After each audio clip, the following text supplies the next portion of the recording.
Good afternoon. Happy Friday. This is Sean LaBelle of the Decker Hewitt Group. Happy New Year. We're going to be back to our usual Friday commentary here. In terms of this week's Market Watch Weekly, it's a 2022 recap and a 2023 outlook piece. Of course, last year was a terrible year for investors with the S&P 500 down around 20%. That sort of figure is highly unusual. It is the fourth worst S&P 500 yearly return going back to World War II. It was also an incredibly volatile year. It was the fourth most volatile years going back as well since World War II. We had 8 days where the S&P 500 was down more than 5%. That is highly unusual, where the average figure is around 3.5%.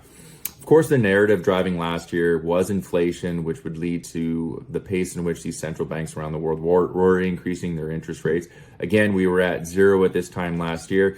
We're now at 4.25%. So what we expect for the next quarter or so is to get peak rates in this cycle. It's likely that you're going to see Canada hit their peak rate first in the next month or so, followed shortly thereafter by the United States. So that will continue to drive market volatility in the near term here until investors get a firm understanding of where interest rates are going to top out in this cycle. And then we're going to be looking to economic data, which we expect to begin to roll over here shortly. It's likely that you're going to see a small recession next year, which we definitely discuss in this week's Market Watch Weekly. It goes into more detail what we mean by small recession. Just for a quick reference, the last two that we did witness were, of course, in 2020 with COVID. And then in 2008 with the great financial crisis. Those were extreme recessions from an economic point of view. So we just run through a little bit of that for investors' understanding.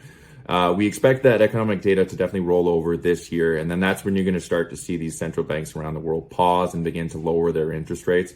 Once you get a firm understanding that the economy is definitely weakening, that'll be actually a risk-on indicator generally for the markets, because it does mean these central banks are going to be reducing interest rates from the current restrictive territory to something that's probably more neutral, eventually accommodative.